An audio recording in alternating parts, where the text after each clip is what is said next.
Dober dan. Dovolite, da vam tokrat spregovorimo o enem od najbolj perečih vprašanj v Evropski uniji o brezposelnosti mladih. Leta je že nekaj let strmo naraščal, v starostni skupini do 25 let je bilo marca kar 23,5% takih, ki ne najdejo primernega dela. V nekaterih državah je številka dvakrat večja. Hkrati imamo v Evropski uniji okoli 2 milijona delovnih mest, za katera ni ustreznih poklicnih profilov. V Sloveniji brezposelnost narašča najhitreje v celotni uniji. V evropskih inštitucijah iščemo rešitve. Pred 10 dnevi so se voditelji držav Evropske unije zavezali k podpori skupnim mehanizmom za zmanjševanje brezposelnosti mladih. Pospešeno bomo izvajali pobudo za zaposlovanje mladih in jamstvo za mlade. Pomagali bomo malim in srednjim velikim podjetjem, kjer so potencialna delovna mesta za mlade.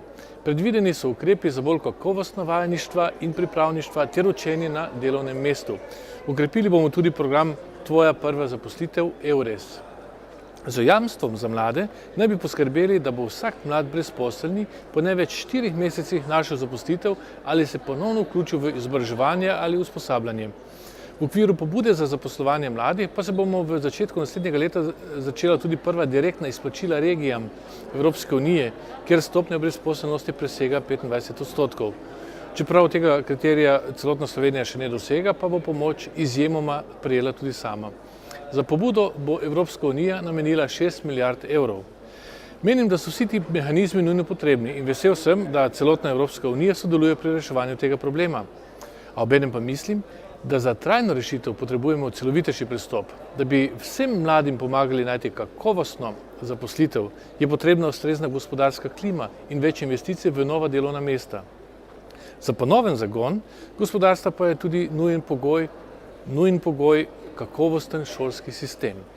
V Evropskem parlamentu sem poročevalec svoje politične skupine za najnovejšo strategijo, ki se imenuje Ponovni razmislek o izobraževanju.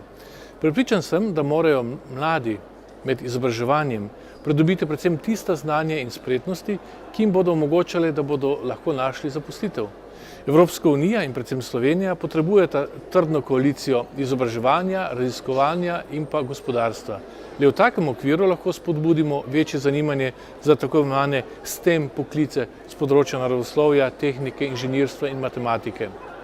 Zato nas čakajo še večje napore na področju poklicnega izobraževanja in usposabljanja, na primer z več delovne prakse, kakor je bilo doslej, kakor tudi na področju univerze. Želimo uveljaviti tako imenovano tretjo generacijo univerz, ki bodo veliko bolj odprte do družbe. Ponovni razmislek o izobraževanju torej več kot potrebujemo, ker dosedanji sistem očitno ne deluje dobro. Upam, da se tega dejstva zavedajo vsi deležniki.